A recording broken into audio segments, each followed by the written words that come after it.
This is the Nedgroup Investments Insights Podcast, where one or more of our experts explore a variety of views and insights that investors care about. Hello, I'm Demisha Greater from Nedgroup Investments Multi-Management. This installment of your market and economic wrap is titled Market Momentum Meets Monetary Policy Caution. This past week saw a flurry of central bank decisions that shaped global market sentiment. The Bank of England held its interest rate steady at 4%, citing persistent inflation and economic uncertainty.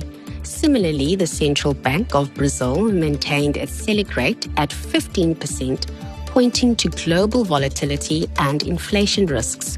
The Bank of Japan kept its policy rate at 0.5%, while announcing plans to sell assets to support lower rates. In China, the People's Bank of China left loan prime rates unchanged for the fourth consecutive month. The US Federal Reserve resumed its rate-cutting cycle, lowering rates by 25 basis points. This is its first reduction since December last year.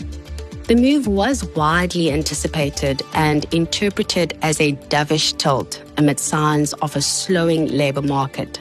Markets are now pricing in 2 more cuts before the end of the year, with investors closely watching macroeconomic data to confirm this path. In a recent note, Goldman Sachs said that easing by the US Fed, accompanied with the resilient economic conditions, may support equity valuations and earnings growth in the near term, therefore giving fresh legs to the equity rally. Meanwhile, independent financial research firm ECR warned of long-term risks to US public finances and US dollar stability, citing that the US Fed's rate cut last week signaled its intention to lower rates further in the near term. ECR went on to explain that the main reason for this move is the US Fed's concern over a potential deterioration in the labor market, which could quickly push the economy into a recession. While such a correction is not necessarily disastrous and can even help to cleanse the market of misallocated investments and loans, it could also result in a significantly larger government deficit. In turn, this also raises questions about the long-term sustainability of US public finances. If confidence falters, financial markets could face severe turbulence, potentially triggering a deep economic crisis. According to the research institution, current US inflation is too high to justify stimulating the economy with lower rates. This indicates that the US Fed is prioritizing sustaining growth over keeping inflation under control, and such a policy stance would naturally point to a weaker US dollar. Another structural reason for US dollar weakness lies in the twin deficits. In other words, large fiscal deficits and a persistent current account deficit. These imbalances require substantial inflows of foreign capital to prevent US interest rates from rising and the US dollar from falling. Ordinarily, this would not be an immediate concern, given the relatively strong US growth outlook and comparatively high yields.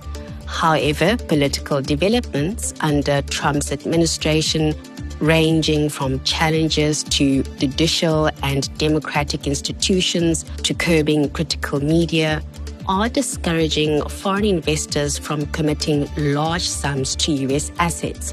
This reluctance is amplified by worsening public finances and the possibility that tariffs could be rolled back by the courts. Data is already showing that capital flows into the US is slowing and raising the risks that the twin deficit will not be sufficiently financed. Locally, the South African Reserve Bank held its policy rate unchanged. The central bank expects a stronger rand to offset inflationary pressures from food, electricity, and services. Inflation is forecast to remain subdued, and the MPC views risks to the outlook as balanced.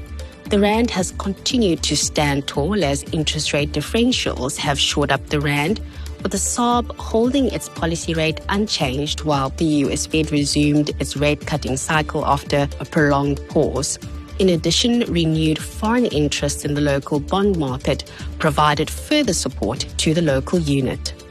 In terms of global equity market moves, Indian tech stocks fell nearly 3% after President Trump announced a $100,000 visa fee for new H-1B applicants. Now, this move could significantly impact companies who are reliant on skilled foreign workers, particularly from India and China.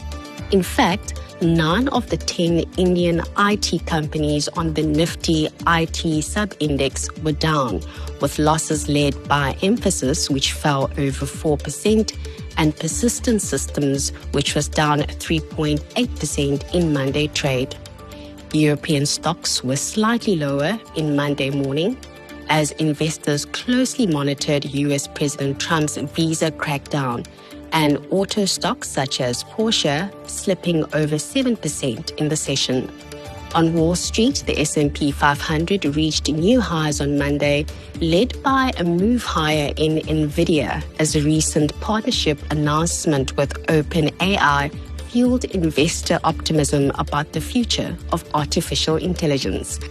The local equity market finished the trading day 0.14% weaker, however rose 1.2% last week, led by resource stocks and industrials. Looking ahead, several US Federal Reserve officials are scheduled to speak this week, including Fed Chair Jerome Powell. Markets will also focus on the US core personal consumption expenditure or PCE inflation data that is due on Friday, and the final Q2 GDP figures that are expected out today. These indicators will be key in shaping expectations for further monetary easing. We have come to the end of our note. Until next time, do take care from the Multi-Management team.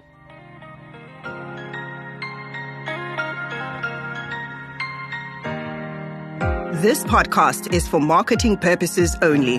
The information contained in the podcast or video was for information purposes and does not constitute advice, recommendation, or an offer or solicitation to purchase or sell any funds or strategies to any person in any jurisdiction in which the offer, recommendation, or solicitation to purchase would be unlawful.